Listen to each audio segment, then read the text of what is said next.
On today's episode of the Nostalgia Test podcast, we welcome Nostalgia Test podcast all-star and longtime friend Steve Herrera to put Sidekicks from 1992 and the Delta Force from 1986 to the ultimate test. It's a Chuck Norris double feature. Thank you, Chuck Norris.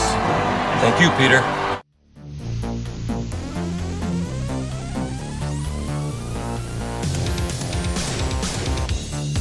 Welcome to the Nostalgia Test podcast, the show where three longtime friends put pop culture's past to the ultimate test, the Nostalgia Test. Okay, there we go. Best role of Chuck Norris's career. All right, okay. Him being himself, thanking Peter. Oh, I think he's always being himself, and he was himself in Sidekicks. But welcome, everyone, to the Nostalgia Test podcast. And while today is a very special episode, it is both a celebration of life and a double feature test of two of Chuck Norris's movies, Sidekicks from 1992 and the Delta Force from 1986. Two very different movies. Not sure if two very different approaches to acting, but we'll talk about that. And we have a really awesome guest today with us. Our longtime friend, Steve Herrera, who's, I feel like freezing and not freezing and freezing and not freezing. It's the normal tech issues that we have with Steve normally. I mean, go back to... What are you talking about? What are you talking... Dude, Maryland Wi-Fi is fucking terrible. This Wi-Fi is perfect. All right? I've got an Orbi system. I've got satellites. You're out in LA, man. There's probably a wildfire somewhere just like burning up your Wi-Fi. Well, there's probably a coyote chewing the fiber cord. Exactly. Because I've been seeing some coyotes lately. Don't come at Baltimore Wi-Fi. But Steve is back, and let me just say that Steve His mic isn't glowing. No. We are coming up on 200 episodes, and Steve has been there since episode 16, Killer Clowns from Outer Space. Which we should do a rewatch. We might do a rewatch of that. Yeah. Episode 27, the 2020 wrap-up, hangout with Billy, as well. The Rocky ranking redemption after his horrible take on Rocky. The 100th episode he also was on when we rewatched Cocktail. Airheads, Worst Songs of the 90s, which was when he had the worst sound of the 90s. And then episode 121, Sublime. And then the 2024 wrap-up, but he also was in a very special episode from 2025 when we did Miracle on 34th Street, and he called in from his car and got Taco Bell, I think. Taco Bell. Yeah. Steve, welcome back to the chaos. That was a special episode. Oh, man. It's good to be back. Yeah. It's good to be back, and it's nice to hear my credits. Any sort of ego stroking, you guys know how to get to First of all, right here. I think you were also on the wrap-up episode from last year, too. I'm not sure. I was on one where I was like exhausted, and I was like, much like today. You guys are always doing this so freaking late. So no, he's in LA. I know. We're going to do 6 o'clock New York time? It works. Yeah, I work, and that's 3 in the afternoon, dude. I'm not waking up till noon on my day off. I mean, come on, what are we doing here? That's how they do it, man. Out in LA, man. What up, bro? Okay. Hey, are you surfing today? Whatever. Yeah, we're surfing from Hollywood. But everyone, Manny, go ahead. I was just going to say, I can't believe we haven't seen Steve since his car. That was a really fucking weird episode that we did. That was a weird episode. I don't think I watched the movie. I just chimed in on the episode. Yeah, it was a Christmas miracle. I think your chiming in was a little bit even better than Dave's notes. But that's called a Dave. Anyways, all right. So welcome. I got notes. All right. So Dan, how are we doing this? Are we going to each movie? Are we going back and forth? Are we flip flopping? Well, what are we doing here? First, let's just do this. Like, we did this episode because on March 19th, about a month ago, basically, Chuck Norris passed away. He leaves a huge catalog of movies and also television shows, with Walker, Texas Ranger. And sneaker commercials. Yeah, I mean, and also the Total Gym, which almost destroyed my shoulder when I tried it out. And also just just the most memeable career of all time. I mean, Chuck Norris is like so much in what Manny would call the zeitgeist of American culture. Listen, I think if Chuck Norris was a celebrity now, like a young celebrity now, he would be nothing because we would have seen through all the garbage. Wow. Okay. That's what I'm going to say.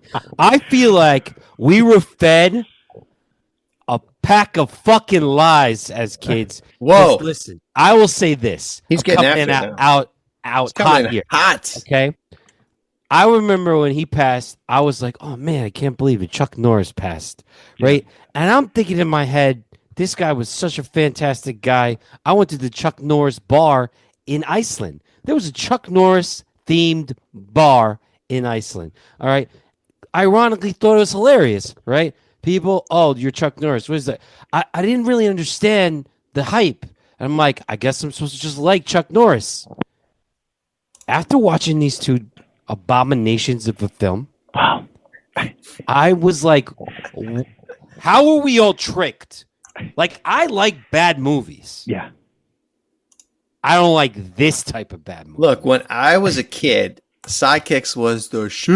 Right? Steve, was it not? Unbelievable. I remember it was the coolest shit ever. Right? I remember it being phenomenal. Amazing. Like, in my head, when we said we were doing Sidekicks, I was like, I still remember let's some go. of the scenes. Yeah, me too. I can't wait for the light. The rope scene. And the bag. Oh, and the rope scene. Like, I always remember the rope scene. There's so much. There was so much. But that rope scene, who cares? Who cares? What do you mean, who cares? What do you mean? That's how I learned how to climb. That's how we all learned how to climb a rope. Bro, we were in elementary school. I don't know how to climb a rope. So. This gave us. You do now. Confidence. You watch Sidekick. You didn't climb ropes? Nah, because I came into elementary school on Long Island in the middle of the year, and everything I did was in Queens before that, and all we did was play Steal the Bacon and like dodgeball. We had, remember those pegs? Remember we had to do pegs? Yeah, that was. I remember the pegs. It was pegs and rope. Yeah. Pegs and rope. Did they do that? Do they do that now? None of us have kids. We wouldn't know. Idea. We would. I mean, Billy would know. Yeah, Billy we'll would ask know. Billy when he gets Or would he? Like, would they talk about it? Like, hey, we did ropes today, Dad. No, I feel like they just don't do that shit anymore. I feel like it would be so unsafe. Like, Yeah. where Barry It was is climbing. It was so unsafe. Bro, where Barry was climbing, I was like, dude, With asthma. like, if he felt like, it's not just climbing the rope. No. It's coming dude, down. You gotta come down. You gotta not fall. To Like, your it's death. not like, psh, oh, I tag and you're down. There was Dude, no they mat. must have stopped it. They must have stopped. Like, people definitely fell off that rope. Of course Now they they're doing parachutes and shit. Got rope burn. Yeah. But okay, so here's the thing. We know Chuck Norris. He was a Household martial name art- back then. What? Household name. Household For name, what? exactly. Walker Texas Ranger, probably the biggest household name from Walker Texas Ranger. Mm-hmm. But Yes, of course, it was. where he got his most acting started, definitely 1972, The Way of the Dragon with Bruce Lee. Yeah. But he is an unbelievable karate champion. Okay, Taekwondo, Taekwondo. Brazilian Jiu-Jitsu, Taekwondo. and Judo. He is like an unbelievable martial artist. We all know that, right? But I think, and this is a time as well, and I'm still finishing that book, Manny, about the action heroes. But like, He was in that. he's in that book. Yeah. And I would say, like, you have a time period with like him, Steven Seagal, Jackie Chan, like these are the martial artists, Jean-Claude Van Damme, like, and all of them are doing these movies. First of all, Steven Seagal, biggest douchebag on the planet. I mean, if you read this book, the Last Action Heroes, it's unbelievable. But Can you hold on a second? What movie was it Fist? No, it was like Fist Me? 5 US guys went against 5 Korean guys. Best of the best. Best of the best. Why wasn't he in this movie? Eric Roberts. Yes. Why wasn't he in this movie?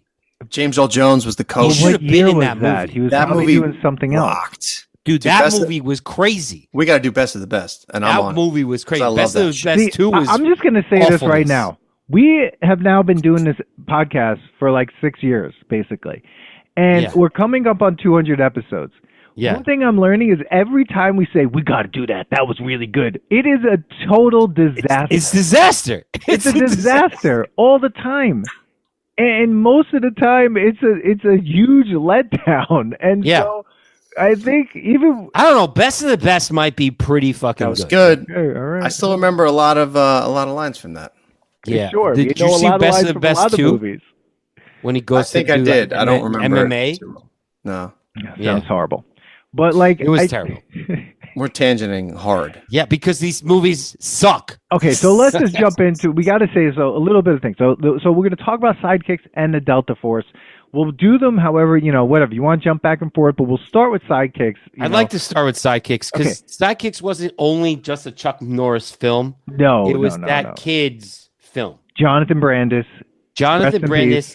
For some reason, I thought this kid was like the kid of the 90s. Dude, he was. He was on a lot of television. Okay, that's what I was going to say. Because like he's only really in like 2 movies. He didn't have a huge movie career, but he did have, and that was one of the reasons for a lot of the things that happened to him afterwards, and his unfortunate downfall as well. But like he was a good actor, and I think like he just didn't get the break that he wanted, and because there was a lot of child actors. He's going up against. Did that whole like ritual where like they make you like the shaming ritual, where they make you like be in the movie that you were dressed up as a girl. Well, I mean, this movie too. I mean, this whole movie was a shaming ritual. I mean, like this poor kid. I mean, the things that I'm convinced that he was drinking piss in this movie. But like, you start Bo Bridges, Jonathan Brandis, Joe Piscopo, which we got to talk about him. Horrifying problems. Oh my God. Danica McKellar, Mako. Don Carmody, there's and it goes on. There's a lot of people in this, and Chuck Norris, obviously. Never-Ending Story 2? Yes, and he was in a Never-Ending Story 2. Yes, which was not as good as the first one, and maybe the first one wasn't good. But anyway, Sidekick, 1992 American adventure action comedy drama film, directed by Aaron Norris and starring Jonathan Brandis. Okay, so here's about that. Who's Aaron Norris? His brother? He's the younger brother of Chuck Norris. Uh-huh. And so there we go.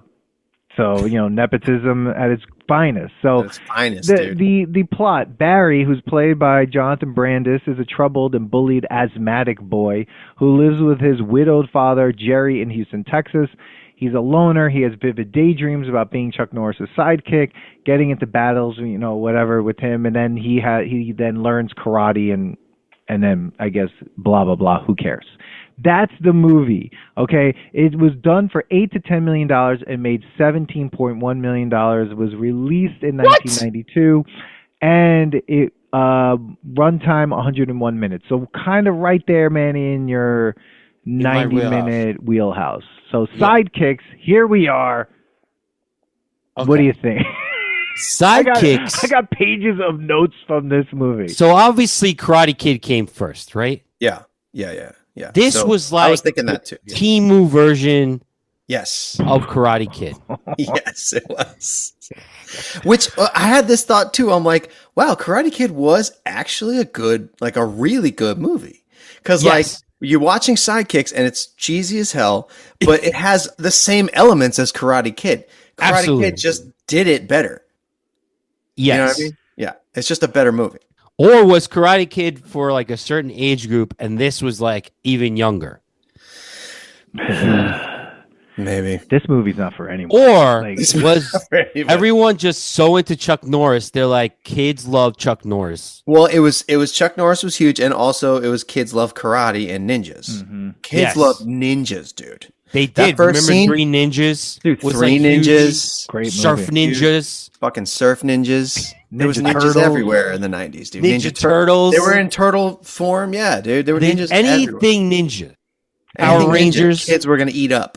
Remember that website where the guy wrote about being a ninja for a while? It was like a joke site. Oh my god, we have to. Oh my god, forget it. I'll find it one day.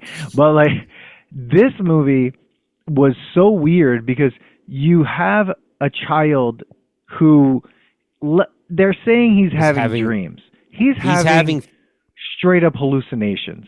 He's having fantasies of his teacher. Say it. Oh yes, he is. This is a soft.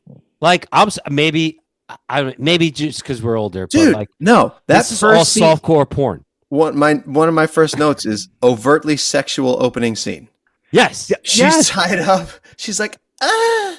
Yeah. She's literally moaning. Yeah. Yes, I wrote that down. I was like, this is very uncomfortable because Right. I'm just like, where is this leading towards? You know, and then she ends up being the teacher, and you're just like, okay, this is. She not only ends up being the teacher, she ends up being the love interest or date interest of his dad, which then brings back, is he having a stepmom fantasy? Wow, Manny.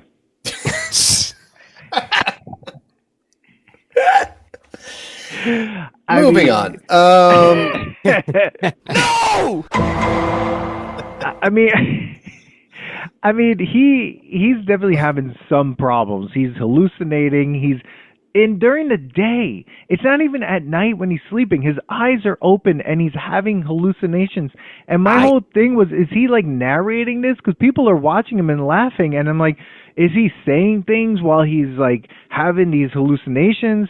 And then he has asthma. But he has a case of asthma where his inhaler looks like it looks huge. It's ridiculous. I think the inhaler caused the hallucinations. Because once he stopped with it, he didn't have any hallucinations until the very end. So this is an anti-vax movie. Asthma was such a thing in the 90s. Huge, right? Huge. It's like quicksand. It's like, you know what I mean? Yeah. Like, in when the 90s, did we ever see quicksand? We were always afraid of asthma and quicksand.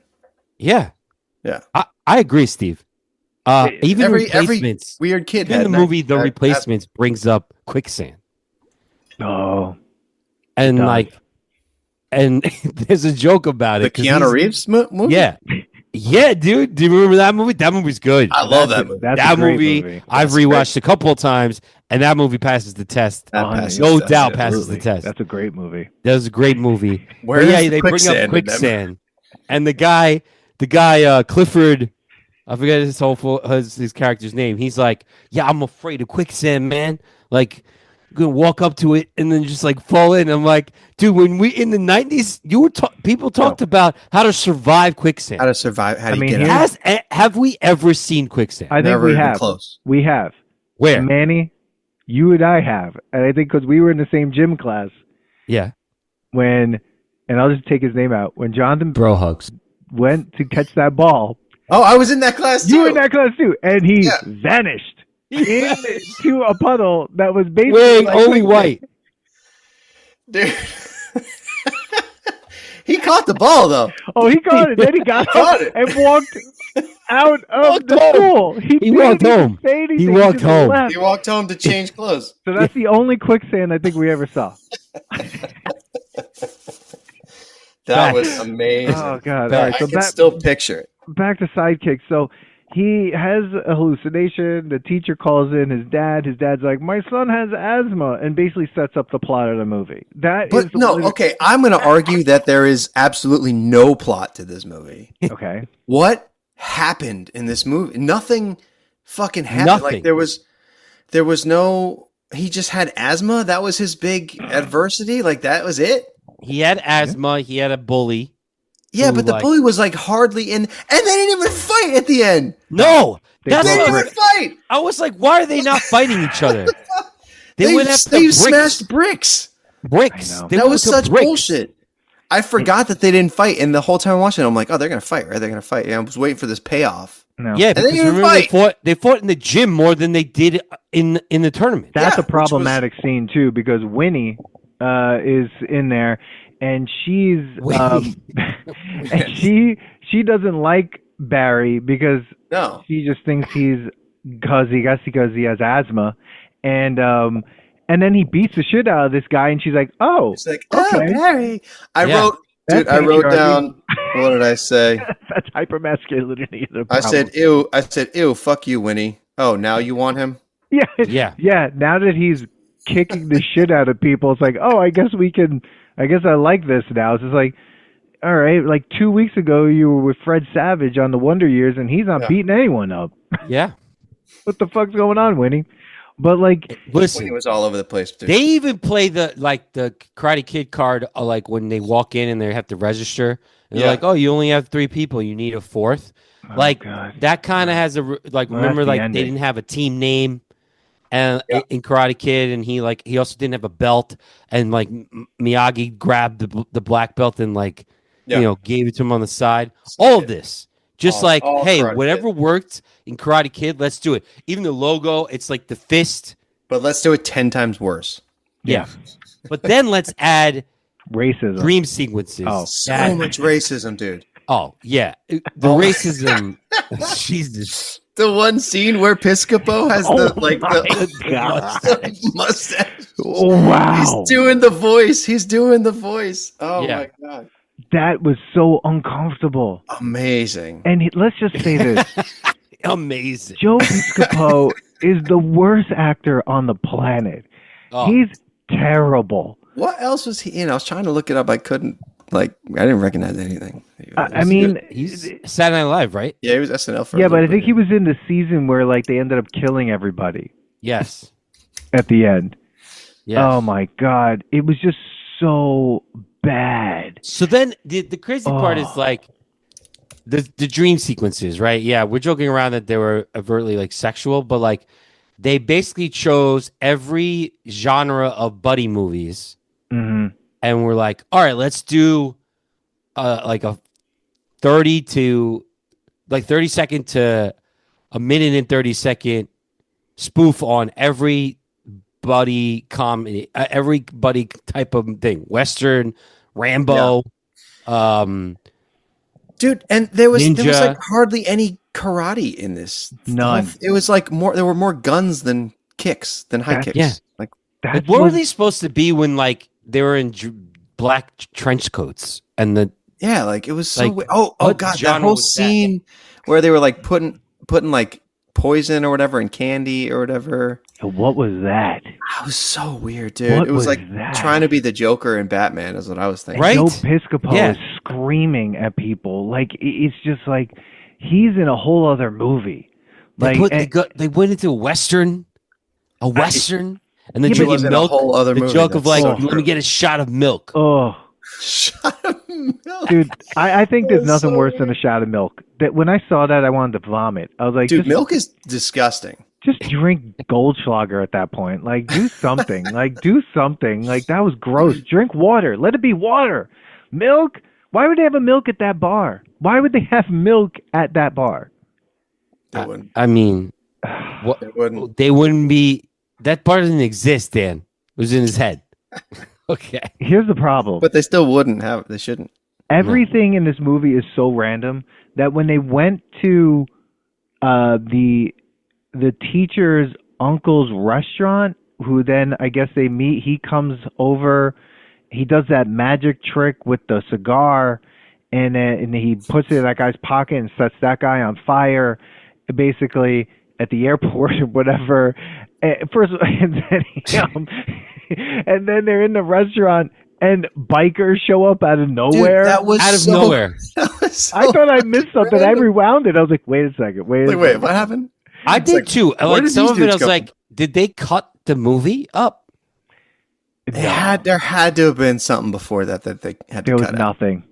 There was nothing. They probably cut it. They probably filmed it and cut it. The cut was we got a problem out here. It was bikers. It was just 10 biker dudes. Does it look like first of all, it looked like the place was closed, and those two were the only two eating dinner. And this guy, he's such a messy noodle eater. He needed the napkin to go on his shirt, tuck in, when you tuck in when you have lobster or something. He had a shirt hanging here. Just a doofy dad, and then all of a sudden, there's bikers. Why wouldn't they lock the door? Bikers. Exactly. Now, obviously, the restaurant's closed. Can we talk about the name of the restaurant, please? The Frying Dragon. And then it ends up being their team name. The Frying Dragon. It's multi-level racism. Oh yeah. That racism has depth. to it. I feel like the writers of this movie were like, "This is hilarious." Oh, I mean, so funny. back then, this was like, I mean, remember Christmas Story, like a fa ra ra ra ra ra ra Oh my ra. God. Yeah. Come on, Yeah. you know. Don't ever do that again. That's why I said quoting Christmas Story. Quote it. I mean, it was just so hard. Let's see. Galen Thompson. He graduated from Logan High School. Oh, he didn't really do anything. He didn't even go to college. He's one of the writers. Ooh, he died in 2011 too. He didn't even go to college. What? It's fine. No, but I'm saying like he doesn't know anything about. How did he even like? How did it? But it shows he doesn't know how to write anything. I mean, There it was got no on, dude, and writing. it made. You're saying it made double, almost. No, There it was didn't. no writing in this movie. There was no story. It And the was other like person a just bunch wrote of this. little clips. Wow. Bro. There's It a made bunch of little more than clips. double of what it cost. Oh my God, bro! They were There was happy with this movie. There was a part of this movie that just started getting really, really overtly sexual towards Barry.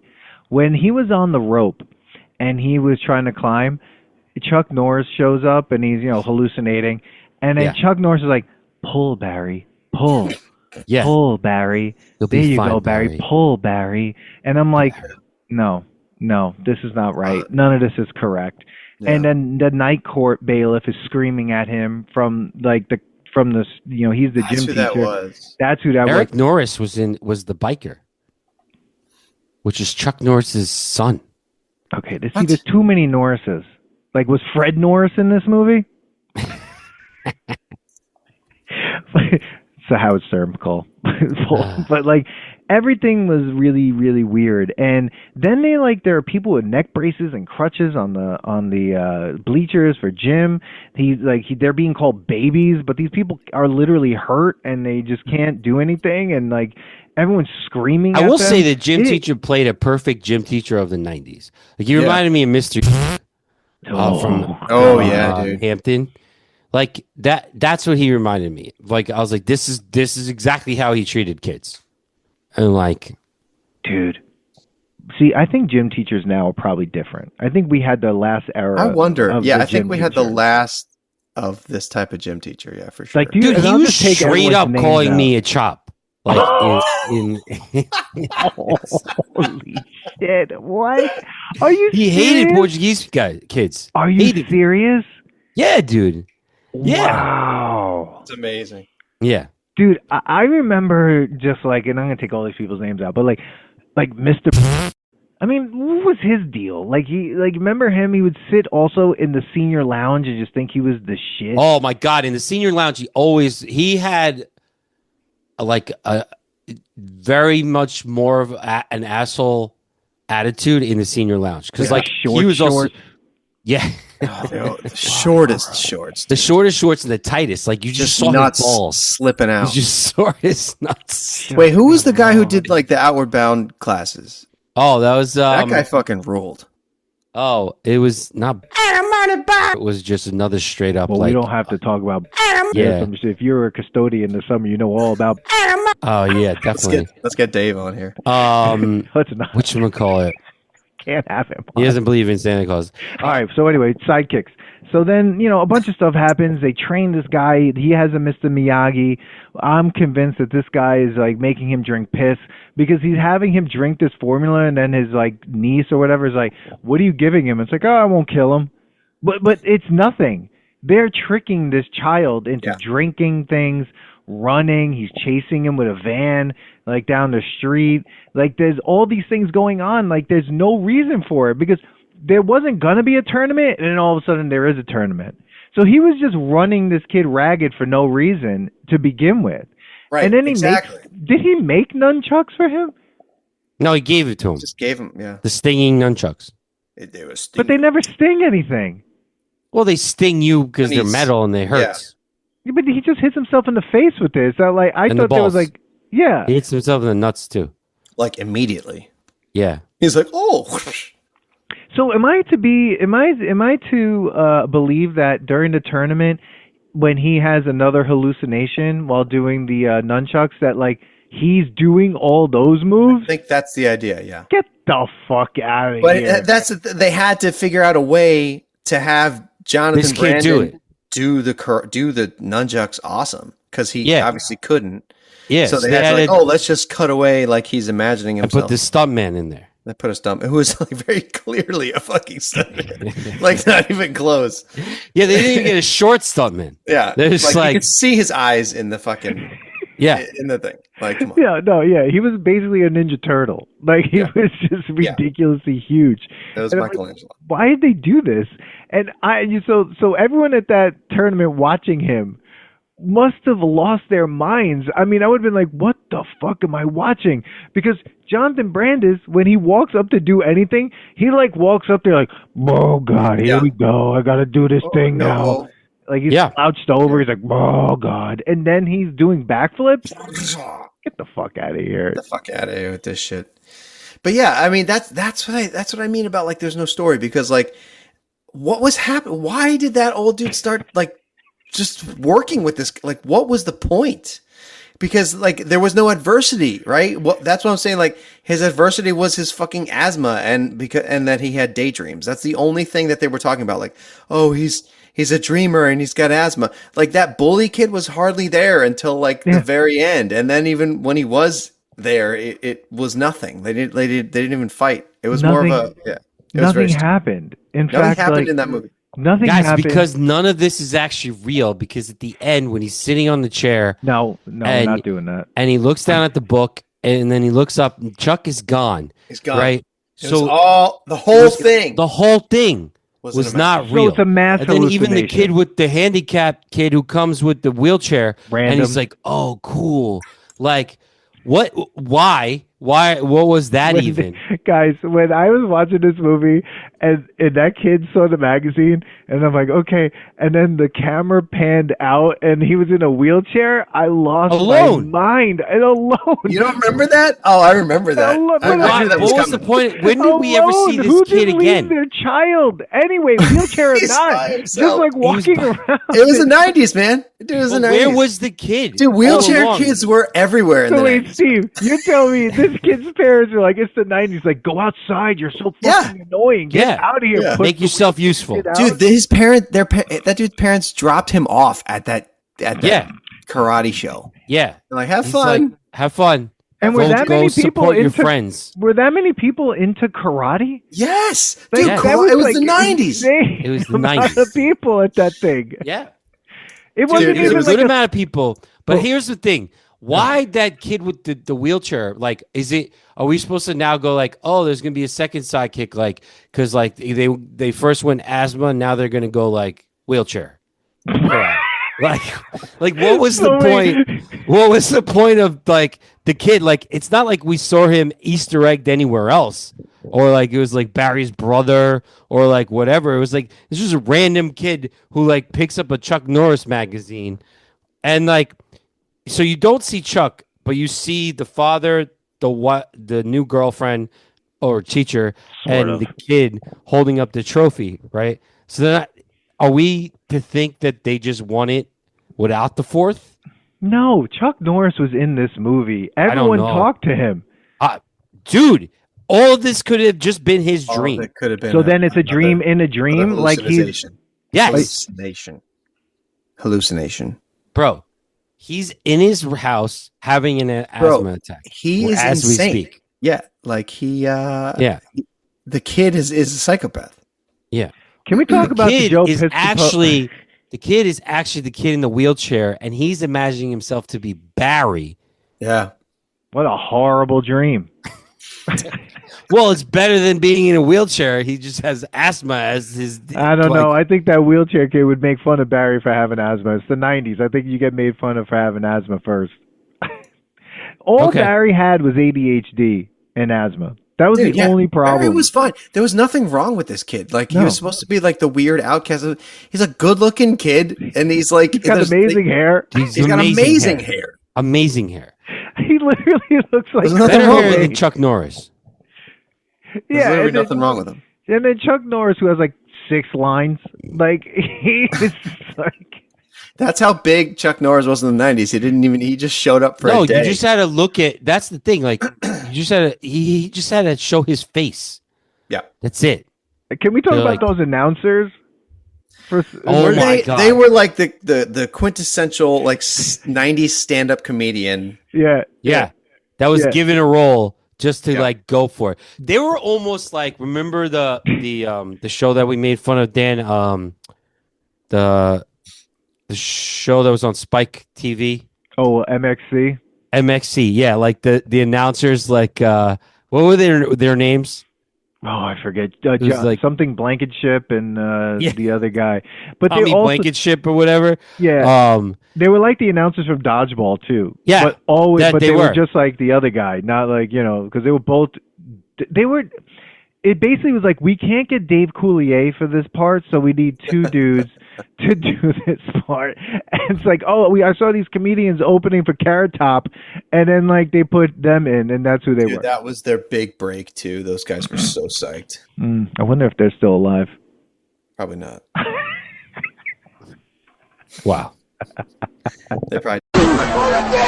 Whoa. Okay, take that out of the podcast. Those announcers definitely died at some point. Well, unfortunately, the actor unalived himself.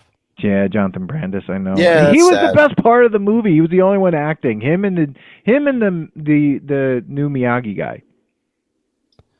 Jonathan. For as corny as they tried to make that Miyagi guy, I still dug like as much as one can. Enjoy. I still enjoyed his performance. Yeah, Mako. That's the actor's name. Mako played Mr. Lee. I still think like he was good enough to like move beyond the corniness that they were trying to make him out to do. Yeah, but like you're right. Like I forget I said, but like what age group this movie's for? Because like it wasn't super like childish, goofy until like Joe Piscopo was on the screen. I hate him. True. Like that's it. I don't know why they made it, but it was just that character. It wasn't. He played a character that was like that character, a cartoon character of his character. Exactly. That's what it seemed like. Even like his fight when they the fight. Oh my god! When he does like the back somersaults a couple times, I was like, did they just want to show that part in the camera? Like they just want to show that they could do that? Like, oh, this is funny. Like, what was the point of that? When we were kids watching that, we were dying, bro. Dying. We were dead. This is why this movie was awesome to us. Oh, so like guys, first of all, the 2 announcers, so they were morning DJs for a alternative rock station, KLOL, and one of them did die. Oh god. In 2010. So I'm like, did he have no dude. Everyone, what do you want from me? Wasn't that the 80s? And 90s. All right, we're taking all that out. Now, can we just talk about real quick, and then we'll put this to test and go Delta Force. Joe Piscopo's fight with Chuck Norris. No.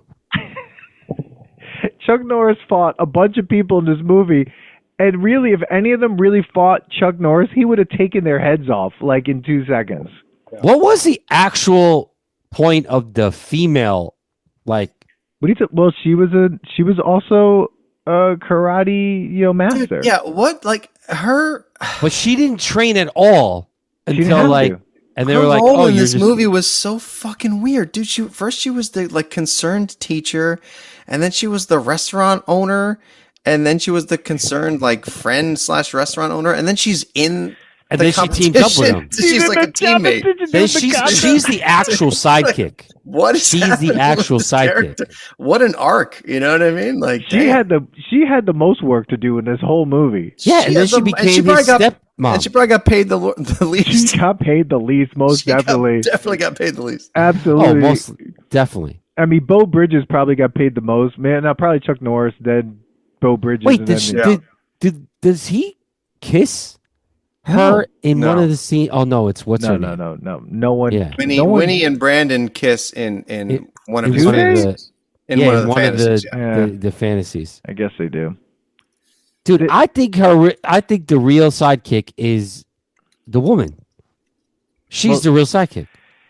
Well, that wins with him. She does do the most. And she does the most, dude.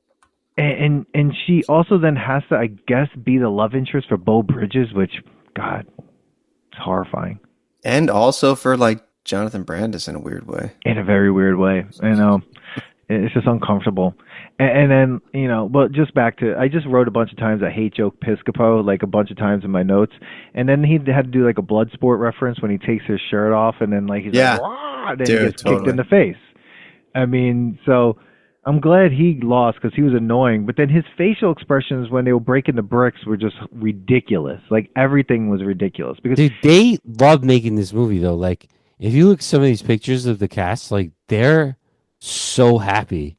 I mean, the movie made a huge profit. Like, sure, it made a $7 million profit. Yeah, that's it. That's still a huge amount, I guess.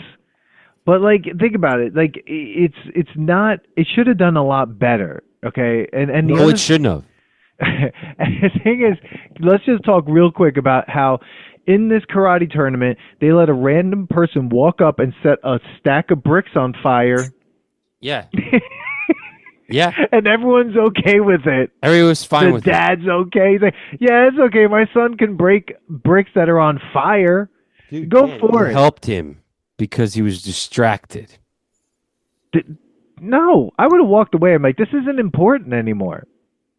It's like, it's like, why'd you do that? I was gonna give it a go, but now I don't want a third-degree burn. You fucking psychopath! Get off! There's no fire extinguisher nearby. Oh my God, that was so funny. I was just like, they let this guy just do this? I can't believe him and the bully didn't fight in the tournament. Why did they not write that in? Like, why? How were they okay with this script? I don't know, man. What the fuck was this movie? Even in the new Karate Kid Legends, the bully and the kid, who's the new Karate Kid, fight at the end. Yeah, they always have to. That's the point of karate when it comes to in American movies. No, instead they went into this whole brick breaking thing. So stupid. Well, you know, bro, brick breaking was important too, I guess. Well, remember in Karate Kid 2, they had the ice break? Yeah, but then they fought to the death at the end. But then they fought to the death at the end. They did. You're right. There was a death fight. Yeah. No that was the most violent The brick fighting was like betting. That was the most bets. That was the most violent gambling fight ever, like in a karate movie. For like, I mean, forget Karate Kid 2 is pretty badass because, like, it was life or death. Yeah, life or death, dude. And he got married. He got married. What? Ridiculous. Yeah, Karate Kid 2. He's married to that the girl that he shared the tea with. They did a whole. They got married. Yeah, because they wrote out Elizabeth Shue. Yes, they did. Bro, he was married. That's there why was like a scene with them. Yeah, I remember it was weird. They sat down. They had a ritual, which was like a marriage ritual. They basically had sex on camera. Nice, bro. With the tease. A couple of trivia things, and then we're gonna move to Delta Force. Chuck Norris did this film as a favor to his brother Aaron Norris, and it shows. Here's the other thing: the film was the brainchild of James McIngvale, a.k.a. Mattress Mac, a well-known furniture outlet owner in Houston. In partnership with Chuck Norris and his Kick Drugs Out of Schools campaign, he produced and invested $8 million in this movie. Norris starred in many commercials with him, and he had a book, Always Think Big. He states that going into film and producing was extremely hard work.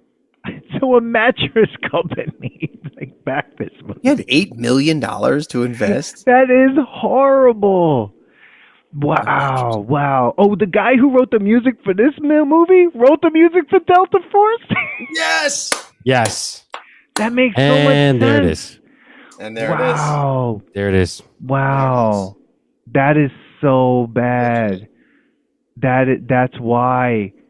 Oh my God. Wow. Okay, so there we go. Let's just put this to the test right now because this was okay, wait. The dream sequences were inspired by actual films starring Chuck Norris, specifically The Octagon, Lone Wolf McQuade, Missing in Action, and The Hitman. So they were all Chuck Norris movies, obviously, because he's obsessed with Chuck Norris. So there we go.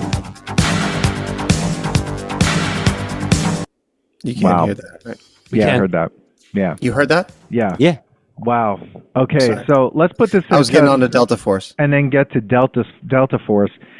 Sidekicks. Does it pass the nostalgia test? Is it still good? Is it just nostalgic, or was this just a pop culture mistake? So let's start with Manny. Manny, go ahead. This is a hard one to not say that it is still nostalgic. I don't know if like the 9-year-old me would be like, no, this is great, but like, I just don't see how this movie stands a chance nowadays. Like, it's cheesy. It's just as bad as like any Netflix movie or show that's out there. Like, but like Cobra Kai was better than this. Yeah. And there's a lot of cheesiness to Cobra Kai. But Power Rangers was better than this. Well, of course, because it was well made. Yeah. So here's the thing. All right. Well, I'm gonna let you finish, Taylor. I'm gonna say, I think it just stays nostalgic. I'm not saying it's like totally off. This made you nostalgic. Well, because like I'm just remembering like really how like great this movie was for my like 9-year-old self. Like there's something about it that is still nostalgic, but like it's still a terrible movie. But I can't say that it's like doesn't. It's just horrible, and it's like Three Musketeers bad. It's not that bad of a movie. Okay. If I'm thinking about my 9-year-old self. So nostalgia. I wanted to hate on this really, really bad. Yeah. But like, I still have to think like the kid was like a killer back then. It was just not bangers after bangers. So. All right. All right, so just nostalgic for Manny. Steve, maybe I'm just so tired. I don't know what I'm saying. I'm gonna say it deserves to stay where it is and should have never come back into the light of day. I'm mad that I had to watch it again. Yeah, I wish I could. I wish I didn't have to ruin the thoughts I had of it. That my 10-year-old self loved it. Yeah, it's pretty terrible. So here's the thing. It's like, okay, Cobra Kai is a great example because Cobra Kai is cheesy, but it like knows what it is, and that's why it's good. It's like not like bad cheesy. It's cheesy in a way that like, okay, we know this is campy, and we know we're doing a shtick, but let's fucking lean in and make it good, and they did, and it worked. Karate Kid was great because it wasn't cheesy. It was actually a serious movie. Yeah. This is somewhere in the fucking middle where they're trying to be a serious movie, but they're trying to be like dumb cheesy, like funny kid cheesy and corny. It has no identity. It's a horrible movie. I don't think it's nostalgic. I think it should just be lost to the annals of. Should delete this. Like if this movie never comes up again, you'll be happy with it. Yeah, I want to remember it good. I want to remember it like my 10-year-old self remembers it. Okay. I want to remember that it was so you almost want this episode not to exist because like then you would have never had to like watch it again. Exactly. I'm mad that I had to watch it and it ruined. It's like, learning that Santa Claus wasn't real all over again. Whoa. Yeah, he's not real. Talk about Santa Claus not being real. We talked about this. He's a drunk. And what else was I going to say? I think that's it. Jonathan Brandis, rest in peace. He gave us some good content in the 90s. He's always going to be Ladybug to me. Right? He's Ladybug. And you're not going to watch. People are going to watch Karate Kid when they want to watch an old school karate. They're not going to watch Sidekicks. Yeah, they're going to watch Best of the Best and Karate Kid and like this is funny because like if I brought up or showed a picture of Sidekicks and we never watched it ever again, we all would have been like, "Oh, that movie is great." Like it would, like if you put that in the chat, like, "Oh shit, Sidekicks, fucking sick," right? Great. And you could have lived in that world. We could have stayed there, but you guys in that world. Ruin it for everyone, for me. Well, we did. For me, we definitely did that. Well, that's the thing. I was saying, like, to Manny, I was like, our podcast actually tells the truth. Like, there's a lot of pop culture podcasts out there, and I'm calling them out, that I feel like they're just lying to themselves. Like they look at things from their past and be like, "Yeah, this is great." They're lying because they want ad revenue. And the thing is, we don't care because we're just like, we have to. This has to be truth telling. This movie's bad. It was bad then. It's bad now. Yeah. I love, Jonathan Brandis, rest in peace. Chuck Norris, rest in peace. Rest in peace. They're icons of their time. But the problem is, Chuck Norris is finally his sidekick. This is definitely a bad movie. It's a favor to his brother. If you're doing a favor to here's the problem. We all know of even presidents in the United States have had shitty brothers that they've had to do favors for, and look what has happened. Okay, Jimmy Carter and his brother, they have Billy Beer. No one wants to drink Billy Beer. It was trash then. It will be trash now. And like Chuck Norris's brother, it's just like, come on, man. I have this idea for a movie, and there's this furniture guy, and like Chuck Norris is probably like, all right, whatever. Just get off my back. God damn it. And he made this movie, and it was a big mistake, a horrible mistake. We're now doing Delta Force, or the Delta Force from 1986. The best part about this whole movie... Hang on a sec. What happened? Okay. This is a Canon film. And if you know anything about Canon films like are insane. We're talking like Rambo First Blood Part 2. We're talking Delta Force, Masters of the Universe, American Ninja. Like Canon has had a bunch of crazy movies. Oh, is that the production company? Yeah, Cobra was also one. Okay, it did all those. Okay, that Breaking makes 2, total Electric sense. Boogaloo. Like it's unbelievable. Hercules, Life Force. That movie's ridiculous. Jeez. So all of these movies that Canon Films created are movies that like are absolutely out of hand. They also did the TV adaptation of Rumpelstiltskin, which I think I've seen, and that gave me nightmares. So it's a really crazy story too with Canon Films, and we should probably do more Canon Films because they're out of hand. And I think they also did Walker Texas Ranger at some point. So it's American Cyborg. See, like, this is the type of company that just is like, what's the movie? Who cares? Let's do it. And so I think like Delta Force, which Isn't starring... Delta Force 2024? Wow. They made another one? What? Yeah. Oh, Jesus Christ. With Daniel Wu. Okay, listen. This again, a problem. But Chuck Norris starred with a lot of people in this movie.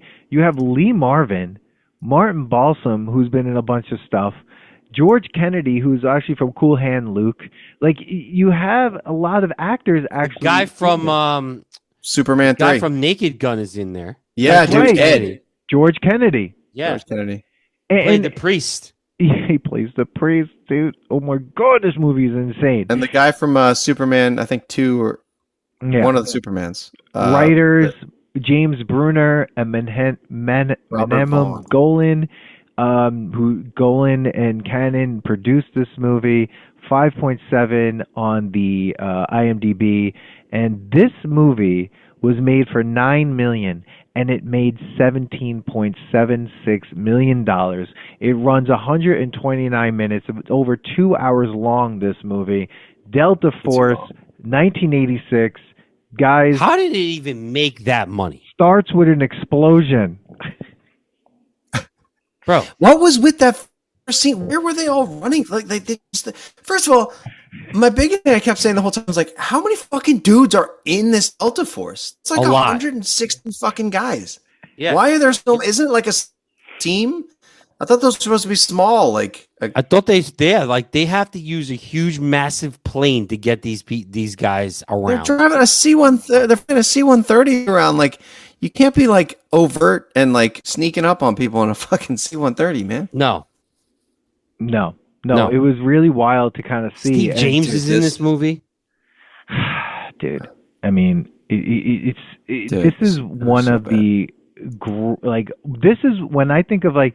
When you think of like 80s films that are absolutely out of hand, like 80s action films, I feel like this is what comes up. Like, we've seen cheesy 80s action, but this takes it to a whole other level. No, this is like comical level shit. Like, the first half hour to 45 minutes, you don't see 45 Chuck Norris. Minutes. He's not right? even Like, in the movie. You see him in the beginning. He says he's retiring. He's eating eggs. He says not one word for another like 30 minutes.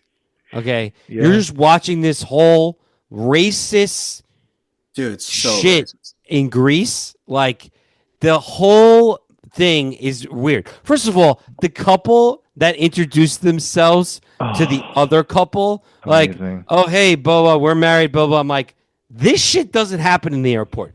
In the airport nowadays, no one wants to talk to anyone. Well, that's now.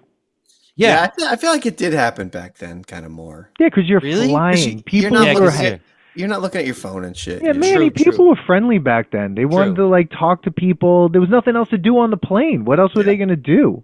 Yeah, there's no. Yeah, the that was back then. Like, if you had an in-flight movie, it was like one big screen in the front. You all shared. Yeah. Yeah. Did you notice that there was no the top? There was all the bags were open. Like, there was no like thing to like close the door. Oh yeah, bags I'm looking were at clips right now. Yeah, they were just hanging there. It's the dirtiest plane ever. It's a None of the Spirit seats Airlines matched. flight. None of the seats matched. Like, the magazines that were there was magazines everywhere on that airplane. This was Stereotype the movie. Like, yes. There wasn't an authentic like Middle Eastern actor to be seen in the entire thing. At the end, when they were all like, it was like, I don't know, the war against each other. I was like, who's who? I was like, these are all white dudes. What the fuck? With eyeliner. They were like, all right, you're the white guy. Hey, Bob, come here. You're going to be a Middle Eastern soldier. So we're gonna put eyeliner on you. That's how we're gonna make you Middle Eastern. We're gonna give you a fake unibrow. And what was the whole the amount of times that those guys landed? It was like watching Con Air. Like, they had a mid landing, took off. They had these guys show up. They somehow got the truck to pull back, got all the guys in, let the Jewish men leave, and I'm like, they're not even supposed to be on this roadway, but like, it's happening, and we're not seeing the subtitles. Why wasn't there subtitles? Oh, for when everyone's speaking Arabic? Yes, so we know what's going on. Here's why, Manny. Here's why. No one knew Arabic. No dialogue written for those actors. Like, they were just like, all right, just speak something that's close to Arabic. We don't have any lines for you. We don't care. That's probably what happened. It's 1986. This is an American propaganda movie. They basically were just like, why are we going to put subtitles Make noises. Here? Yeah, exactly. They don't act angry, make noises. Exactly. And be sweaty. Sweaty. This was the sweatiest Everyone was movie sweaty I've ever seen. This is Dude, they were so sweaty. This is sweatier than that scene in Rocky 3 when he shows up at the gym in Chicago for the first time. Apollo takes it to Sweatier than that. Sweatier than that. That was sweaty. There was some 90s mom bra happening in that one scene. Because it was so hot and sweaty. Do you know what I'm talking about? Yeah. That was a 90s mom bra all the way, dude. You know what I'm talking about. What about the German dude, the stewardess? Oh my god. That poor flight attendant. She was acting her balls off. I think that was her first time like on a movie set. Like, and she was doing awesomely. Yeah. She was great. False. I think well, it was like her. It was her first time discovering language. It seemed she just seemed like. I think also it was the first time seeing that the scene was for her to read out the Jewish names, because that reaction looked like it was a real reaction. She's like, I can't do that. I'm German. Like, I will not be reading out Jewish names. That scene. First of all, the whole first part, you have Greek stereotypes. You have the airport. I felt like I was like, this is like Airplane the movie. Right? Yes. Like, I was like, this is insane. Then the woman from My Big Fat Greek Wedding is in this movie playing The Wait. Jewish woman with the ring. Is that who that is? That's who that Like was. the mom? Yeah. That is the actor. Well, what about the scene when they opened the cargo door? Like, it's an American airline. Okay, they would have never opened this door. No, I don't even know if back then they would have opened the door. But they open it, and they're right away. They're like, the pilots don't even fight. They're just like, we'll take you anywhere. Like, don't. There's not even like, oh, you're crazy. Put the pin back. Like, they're like, we'll take you anywhere. Like, what was the point of, like, they opened the door and they hit him almost as if that was like a narrative device, like something else was going to happen after that, but nothing happened at all. Oh, like they hit him and like they hit him with the door and he got knocked back and dropped the pin. He drops the pin and she has to do it slowly. And then they put the pin back. For a moment, I was like, "Oh, is she part of their crew?" That's what I thought. She like looked at them for a second, and I was like, she was a bad actor, Manny. That's what that was. I was like, oh my god, at a certain point, I was like, these lines are crazy because there was a part where like the woman from My Big Fat Greek Wedding was like, "You're Jewish, huh?" And then the other woman goes, "No, I'm Chinese. Of course I'm Jewish." I'm like, what's going on? We got to talk about the movie where they were making fun of Asian people, and now in this movie, we're doing the 90s loved making fun of Asian people. 1986. The 80s was worse. Yeah. No, we got to talk about that scene in the gift shop because she takes her ring off with her mouth. Yeah. Remember that? Yeah. She's like, "Here, let me show you." Why did she do that? Then the hijacker licked it. First of all, yeah. Like, why do people have an oral fixation and why did over he this just ring? like give it back to her afterwards? We would never do that now after COVID. Like, what was the point of keeping the Jewish hostages? Because they were racist. Yeah, but like there was no like money. That's the whole thing. There was no plot. There was no like. What were their goal? What were the terrorists' goals? There was nothing. What the fuck was the point then all of a sudden, that? like we were on the plane, and all of a sudden, the hijackers in a bunker or like in a house. Yeah. I was like, when did this is also when I fell asleep and woke up. Yeah, like, I woke up. I definitely 35 minutes of the movie, Manny. I did. I definitely lost attention there. I'm like, wait, what happened to the plane? I was like, wait, we landed again? Some people are still on the plane. Are we in Cairo? What the fuck? Yeah. Was all what happened was everybody moved so many times to the front end. So they took in the back. Go in the back. No, come up front. No, you're staying in the front. No, you're going in the back. I was like, I'm sweating. I'm sweating as much as they were sweating. At a certain point, like the Navy guys are like, let's just take them. Yeah, the answer is yes. Do it. Like, yeah. Like, take the. Let's At do that this. point would have been the best. There was only two of them. Well, and like when they're moving around, like, you know, like no one's paying attention to anything. Just bonk one of these guys on the head, take the Uzi, and shoot the other guy. Yeah. It was so weird because you had two hijackers. And the funny part was the one guy, when he plants the gun, he comes out of that bathroom, he's sweating beyond belief. There wouldn't be, like, that flight attendant wouldn't be like, who's this sweaty motherfucker that went into the bathroom? Like, I would have been calling someone immediately after that. Just hiding an arsenal in the dirtiest thing. That plane was dirty. When they opened that up, I was like, oh my God. The walls? Plane bathrooms are gross. The idea that people even have sex in a plane bathroom is just gross to me. Like, why are you doing that? Like, whoever made that up is tricking everyone now and then laughing somewhere. Being how many lines did Chuck Norris have in this movie? 5. He has more missiles on his motorcycle than he does. What was with that motocycle? Where did that fucking come from? There was more than one of them. That's the best part. There was more than one? Yeah. He grabbed another one. He grabbed another one. We don't even have shit like that now. Where did this come from? It had rockets. Dude, those rockets would have burned his fucking legs to oblivion. Right? Yeah.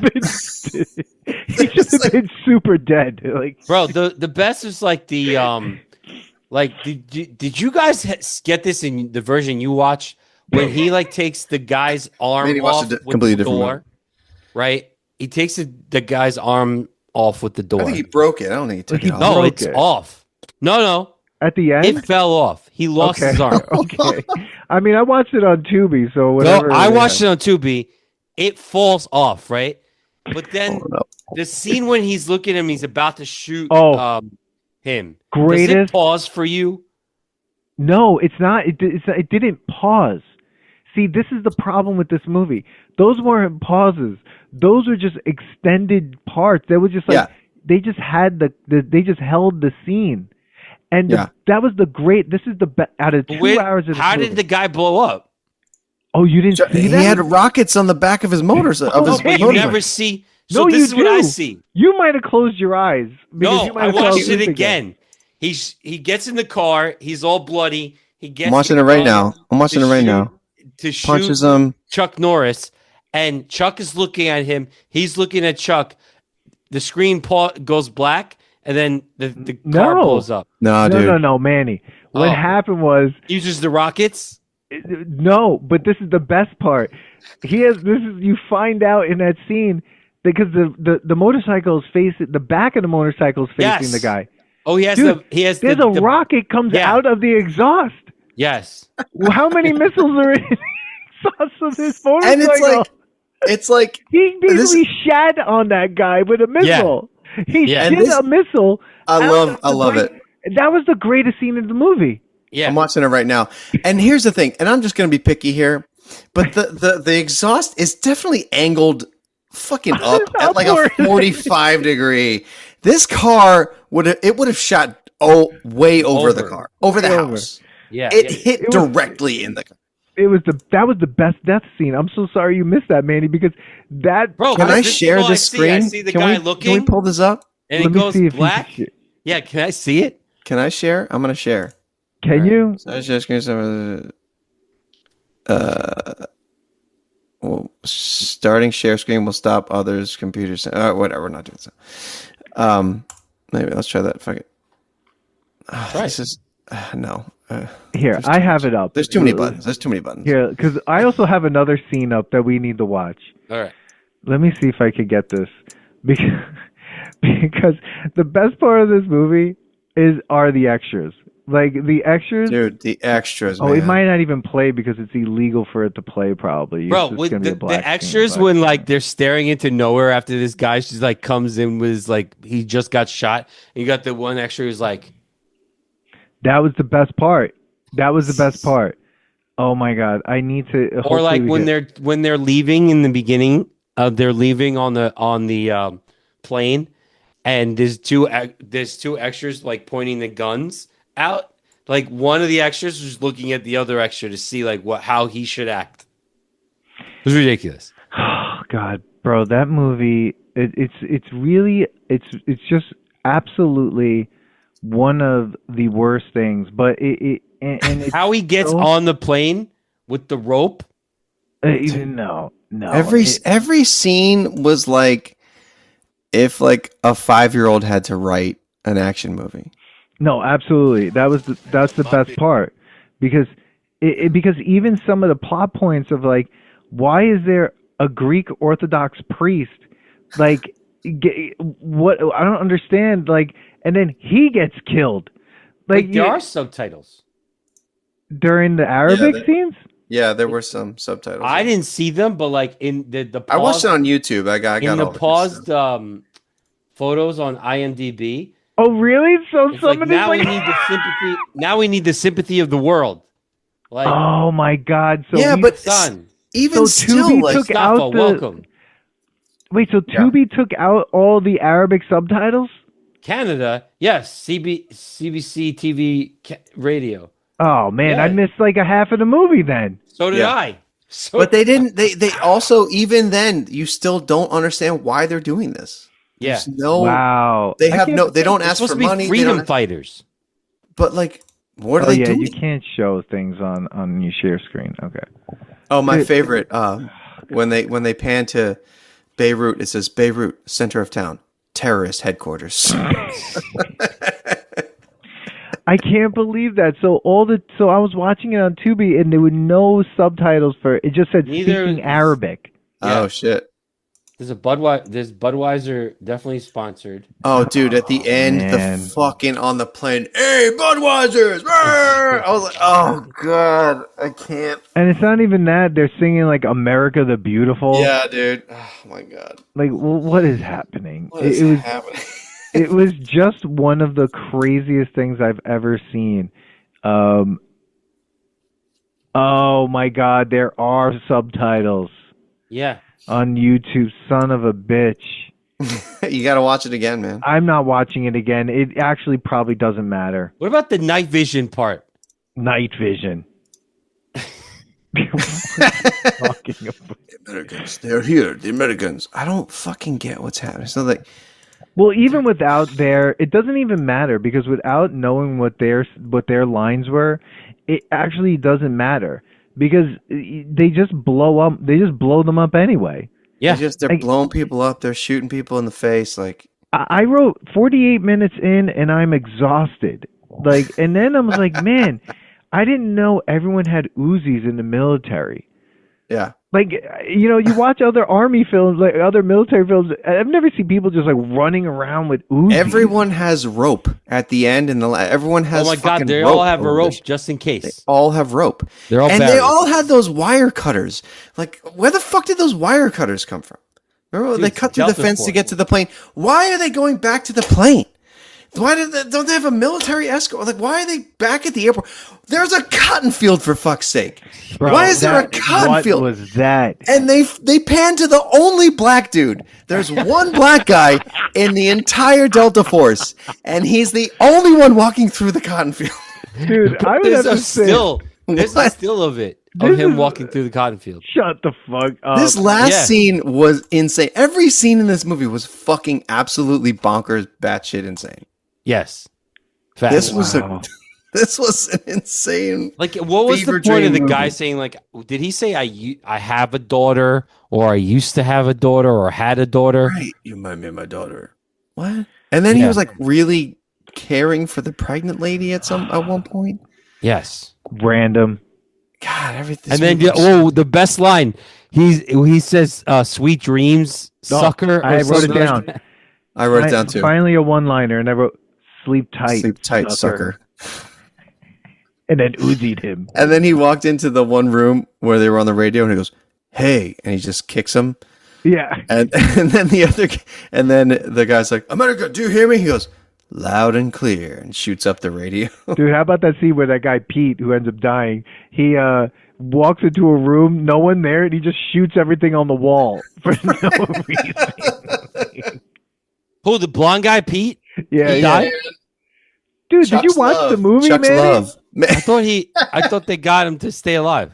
Did you see man, the he end died, when the priest closed his eyes? Gave him his like final. Dude, I fell asleep at some point. At some point, I just passed out. I was like, "Wow, this is."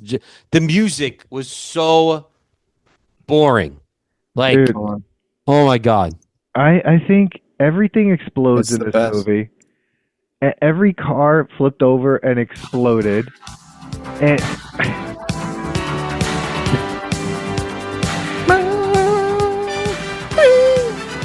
There it is.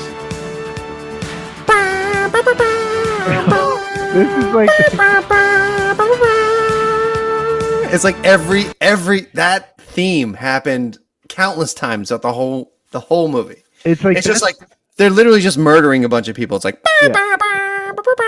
yeah, or like when one of my favorite parts was like when Chuck Norris and the only black character in the whole movie are left behind, and it took him 2 minutes to make to line an entire building with explosives apparently on the inside, and then they're just standing on the street with rocket launchers, and the guy drives up and they look at him and they go, and he goes, Allah Akbar, and then they blow him up. I was so in and out at that point, but I remember looking at that like, wait, what just happened? They fucking blew up a building? He blows the building up. He just blows the building up. I mean, there was a part where they blow up the floor, the ceiling like above them to go into the floor of the prison where the hostages are, but they just blow it up. Like, how do they not kill anyone that's in that room? I was so confused as to where the hostages were. How many groups? We had like the men, the Navy guys. They let the women and children out, right? Yes. But then there was a whole group of men. Was it just the men? Okay, just the men. And they were all Jewish? No, then it was just the Jewish men, and then it was the Navy guys.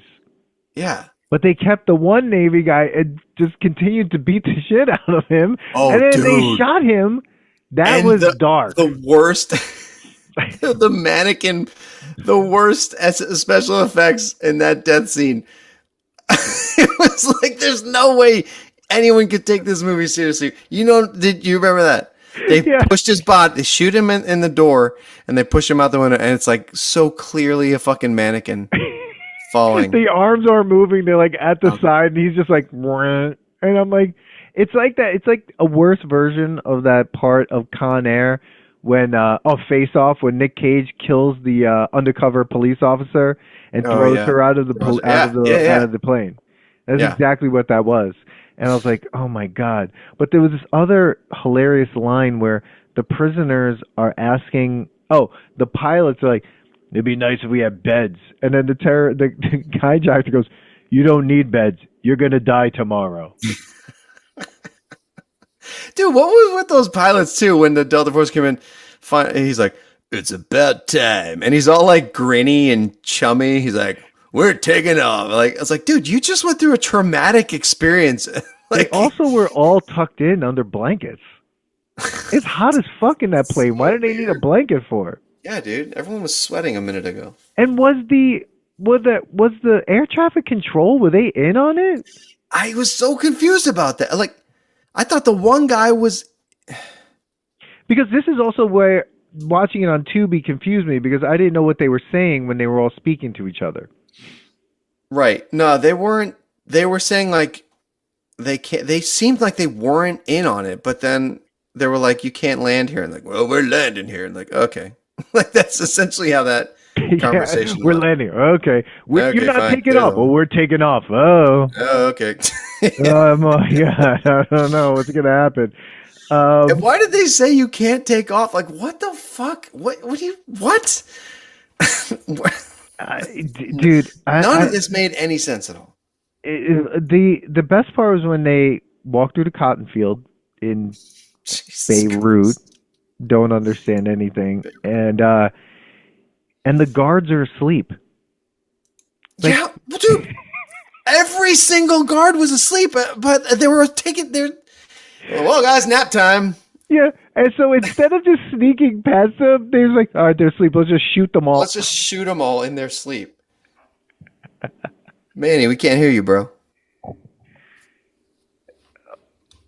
Oh, Manny. Now whose microphone sucks? Okay, there we go. I said they were like, it was like 3:00 and they were taking a siesta or something. Cause like, why were they all sleeping? Dude, they were all asleep when this whole thing was happening. Even when he was like, he's inside, he's sleeping. Like the one guy with a bunch of people in the airplane. Which, why were they all still in the airplane? Like, why was this a thing? Right, exactly. So remember, like the reporters, and the reporter like opens the gate and goes closer, and the guy starts shooting. He's like, "Don't come any closer! Don't come any closer!" I'm like, what was the point of that scene? What are we doing here? Yeah, why were the pilots talking to the report? Who were those reporters?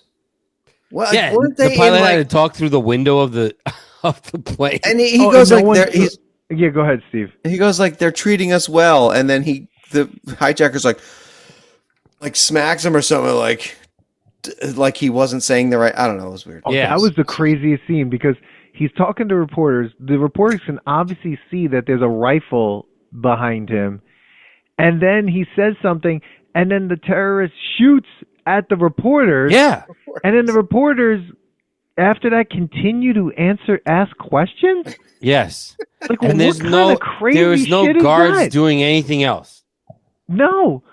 Why are they even Delta Force happen? took a very long time to take force. Bro, they were even practicing in an empty plane. Oh my God. That shit was when that happened, the I was like, that they had in there, like, dude, when they were practicing, When they were practicing, had turbans on the fucking mannequins that they were shooting in the goddamn. When they were practicing, wait, guys, we're not. The scene's not ready. We got to set this up real. Okay. Yeah. Let's put turbans on. I went to bed when they went to. I'm like, wait, they're practicing. This plane is landing in 5 different countries. Like they have gas for days. How long did this last? Well, that's the other thing. What was Too long. the time? What was the timeline of this actual event? Right. I don't know. When did they get dune buggies? They had dune buggies at the end. It was like 7 p.m., 2 p.m. It was like all these different times. I zoned out at a certain point where I was didn't like, know is this what important for us to know? It definitely wasn't because nothing was important. I need to know. Yeah, the best part was when they would. My favorite part is when they kept check it taking. out. Check out who's here. Hey. Marty McFly is saying, "Shut the fuck up about this movie." Marty McFly, get Oh damn! But when they actually had to take the American flag and stick it on their sleeve. Oh yeah. Oh my god! All right, boys, patches on. Like what? That doesn't happen. That doesn't happen. It just. I don't understand how this movie got made. I don't know why it has a better IMDb rating or Rotten Tomatoes rating, which I'm pretty sure has a better Rotten Tomatoes than Cocktail. Because things blew up. That's why. If Cocktail had something blowing up, it would have better ratings. I mean, you need to have guns and things blowing up. And Chuck Norris. About, like, why was that dude 80? Like, why was he 80 and still doing this shit? Lee like Marvin? The leader guy. Yeah. Oh, he's amazing. Oh, why was 14% tomato meter, 50% popcorn meter. Wow. God damn. Oh, I love this guy. I'm just sitting here looking at From the clips. Washington Post in 2018, just one sentence of this review. The unoffended will find that the movie doesn't even deliver on its own sordid level. The unoffended. Bro, you guys want to hear this? When Delta Force arrives at the airport to leave the country, they go through a cotton field. Lebanon does not have cotton fields. Israel does. Wow. Oh, so Israel does. Okay, so Roger Ebert actually gave it 3 out of 4 stars in 1986. What? He said, "Shut up." The movie was inspired by the June 1985 hijacking Yeah, of that's the right. I think I TWA saw airplane. that. Yeah. So this was a true story. This is a true story. Unbelievable. How did he give it 3 stars? That's, no. Some of the opening moments of the Delta Force had me ready to laugh. Here was a movie about an airplane hijacking. Who was on the passenger list? Why, George Kennedy, of course, straight from the airport movies and Earthquake and Shelley Winters, going on her first vacation since the Poseidon sank. I thought this was going to be another hilarious disaster movie, but I was wrong. The Delta Force settles down into a well-made action film that tantalizes us with its parallels to real. This is Roger Ebert's review? Oh, my God. Wow, Roger Ebert. So what about, there's a part when they're leaving and they're pulling the stairway away from the plane. Oh, God. They throw down the rope in the front, but then they have another stairway in the back that people are going up. So the guys in the front are having this struggle to go up this rope like Barry, and like they could have just gone in the back. Like I was like, these guys are not efficient at all of the Delta Force. They're not good. Does Chuck Norris climb a rope in every movie? Every movie, he's like, I need a rope with knots. Well, I mean, it's just like, JCVD. He's got to show his butt in every movie. Chuck Norris has to climb a rope. Tom Cruise has to run. Yes. And jump on a plane now. This was Lee Marvin's last film before he died in 1987. Oh. Fuck, that sucks. I feel bad for that. That was his last movie. Wow. Dude, wow. I'm watching clips right now. Like this. Filming in the airplane was not pleasant for the actors and actresses as temperatures in Israel reached over 100 degrees Fahrenheit. They actually filmed. That's why they were all sweating. Winters and Golan had several arguments over this, and at one point she said, "I can't do this. I'll die." He replied, do it and then die." What the fuck? Wow.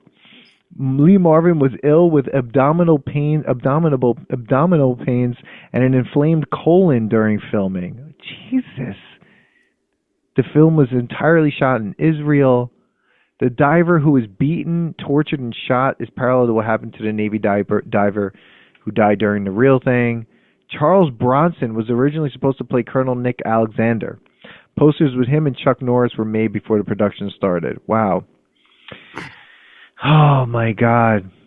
So you were right. The German actress who broke down on set after filming her scenes, who played one of the hostages. So, wow. So she did break down. She couldn't take it. She couldn't take the tough dialogue. With the exception of Robert Forster, the Lebanese terrorists were all portrayed by Israeli actors. Oh my God. Dude, what is happening? What is this? Like, so I didn't understand where the terrorists even came from in this movie. Dude. I thought they were Palestinian. He said something. He said they were Palestinian. One of the dudes. Yeah, I know. It just makes no sense. Man. Wow. Okay.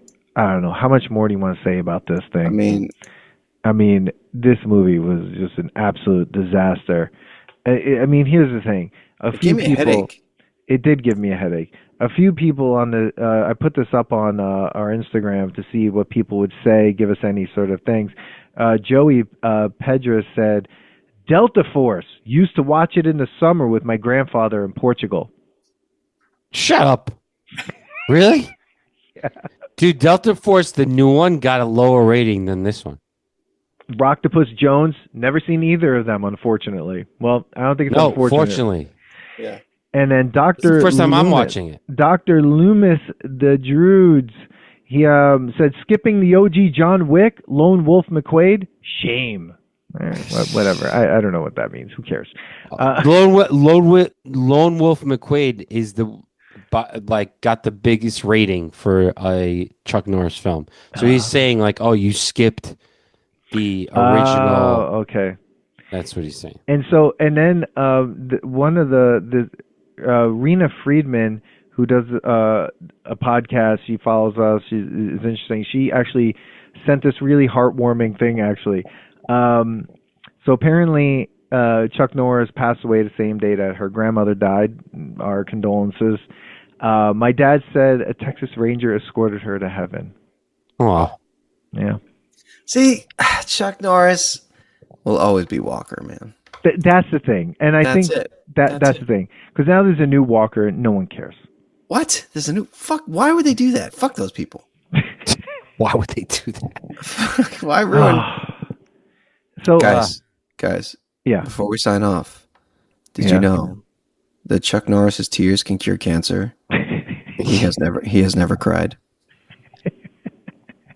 Chuck Norris counted to infinity twice.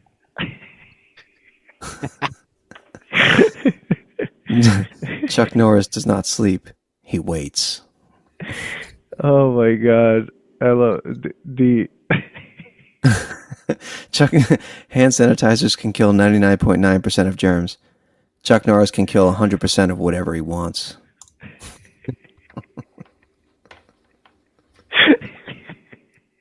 See, this is what I wanted to remember Chuck Norris by, not these two movies. Now I want to check out this Lone Wolf McQuade. No, you don't. Because that's the most... Is that the same character as the Delta Force? Is it always the same character? No, he looks like he's like a ranger. He looks like he's a ranger in this. Wasn't his name McQuade in Delta Force? No. After helping the local police with some horse thieves. Oh, he's a ranger. Listen. After helping the local police with some horse thieves, a Texas Ranger aims at a drug lord with arms trading as well. They're interested in the same woman, and they're both into martial arts. That's the synopsis of this movie. Scarface levels of cocaine. Yes, that's how this movie was made. Exactly. Go watch this garbage. Oh my God, this was. I don't know. I mean, talking about it's funny, but having to watch a 2-hour film. Having to watch that was rough. Very difficult. And really, my favorite part was the priest should just beat the shit out of these guys. I mean, he was like 10 times the size of both of these guys. Dude, anybody could have. That was like one of my first thoughts too. When they first came out of the back, like there's a hijacking. Like it's a whole plane full of people. Like they could have just easily taken those two. And that little kid, so he's like, oh shit. Yeah, that little kid was clocking these guys because they got on the plane, and he's just like, oh fuck. It's like at that point, just go, yo, they have a gun. Like everyone could have just piled on top of them. Yeah, exactly. But then again, here's what we're saying. I mean, we're saying this knowing this is also based on true events. So we're not saying, but like, we're only talking about the movie of this. Like, in a movie, it's hard to watch this as a movie and be like, after seeing all the action films we've seen, to think that only 2 dudes on this like whole thing took over. When you watch like Executive Decision with Kurt Russell, there's like a whole fucking plane full of fucking terrorists. Right? Isn't that the one where Steven Seagal gets like sucked out of the plane and then Kurt Russell has to save everyone? I don't remember that one. Do you remember Executive Decision? The one with Steven Seagal? He's in it for like 2 seconds and then he gets killed. He's in the plane. And Kurt Russell ends up having to be up there. Yeah. With the guy with the little he's using the straw, and he uses the straw to stop the bomb from connecting. Yeah, but Kurt Russell's in it. Yeah. He's in it. Yeah. Yeah, that's a crazy movie. That's a good movie. Yeah. And there's a million people on that plane trying to take it over. That plane is huge. And they're trying to, exactly. Massive. Yeah. Oh, someone, Real Movies, they were on our Thanksgiving. Real Movie Lovers sent a message saying, huge fan of Jonathan Brandis, rest in peace, so it's going to be Sidekicks all the way. Well, no, it's not. I mean, you got to rewatch Sidekicks and see what you think. But like, no, you don't. You don't. Tell the guy don't do it. Let him enjoy his childhood. Yeah. Yeah. All right, so let's put Delta Force to the test. Let's finish this. Does it pass? I'm like so like. We're just like tired. It's good. Does it pass? Late. Is it just nostalgic? We're not doing another one of these, right? No, we don't have to do pure moods. We're not doing pure moods. We could skip. Let's do pure moods. Did you listen to it? I did. I listened to the whole thing. I did when I was working yesterday. Oh my god. I have. We could do that one. That should be like a 15-minute episode. We can't go on rants on that one. Say one thing about it. All right, let's go. Let's do this. Okay. Okay. Does it pass the test of just nostalgic pop culture mistake? Steve, what do you think? The Delta Force. No, dude. There's not. No. Just no. I mean, I don't even know how to answer it. It was fucking It was a horrible movie. It was made off of like cocaine and like just America fuck yeah type of things. You texted me and said this is Team America. This is Team America. This is yeah. Bro, that movie, the Lone Wolf, they shoot his dog in it. Just like John Wick. The original John Wick. That's why it's he wrote that. Yeah. All right, so it's this movie. I'm gonna jump right in, Steve. I agree.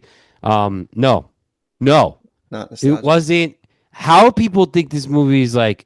Some people are like, oh, one of his greatest roles. He didn't do anything. The people who had the best roles in this are the people who play the terrorists. Like they had the most. They had a lot of lines. And I would say the German flight attendant. Dude, like Chuck maybe Norris she wasn't great. 5 things. What? Chuck Norris said 5 things are the whole movie. One of his acting roles was hanging out of the side of the truck and going like this. Go.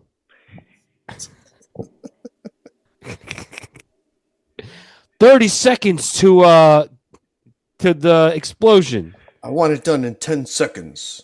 What are you talking about? Put more turbans on the mannequins, on the shooting targets. What is going on? He's eating scrambled eggs at one point. Oh, I thought it was macaroni because that's Look at scrambled eggs he's to me. eating macaroni, and I don't know where he is. And then Lee Marvin's drunk out of his mind, hitting on that bar. Oh my God! I wanted to talk about that. Did anyone tell you have nice legs? He's just like hammered. He was from MASH. Dude, but we didn't even talk about how like the president and all them communicate on like a video phone. Like that guy, it's like the guy that's talking to them. He's just like, what is he talking? Like the whole communication is just ridiculous. Everything's like, it's a go. It's a go. Oh, he wants to talk to you. It's a go. And then Lee Marvin almost gets everyone killed by running down the driving on the runway with a siren on, and everyone just starts firing on people. Oh my God! Oh, dude, yeah, he like just goes directly into the line of fire at one point. They're just like, there's the plane. They're shooting from the plane. Yes. He just drives right in front of them, with not taking no cover. cover, a Jeep that has all the tops off. I'm just thinking now, Lee Marvin had that horrible colon problem. I mean, this must have been a fucking horrible last movie experience for him. Yeah. He must have been drunk the whole time. Last movie experience for us too. All right, let's move on. It's a go. I think, take them down. Yeah, it's a go. This isn't even nostalgic. I mean, it Move doesn't out. make me nostalgic of the '80s. It's just not good. And that's if this movie was 90 minutes long, I think it would have been not nostalgic. But with being 2 hours long, it was just ridiculous. Like 90 minutes. This is a 90-minute movie. Yeah. Yeah, at best. I mean, you're starting with an explosion. That's great. It didn't have any context, but whatever. But like, it was, yeah, dude. What the fuck was that first scene? Why did they were all running into the C-130? Like, where were they running from? Why were they all just in the dark, in the distance? They just came out of nowhere, like, bro, do not hundreds of fucking dudes. I just don't understand how that guy survived that explosion when Chuck Norris went back and like that guy should have been super dead. Yeah, and Dead. how did he dead? Was there a second helicopter that was on fire? Like it exploded fully and completely, right? Like, and then totally explosion. What the?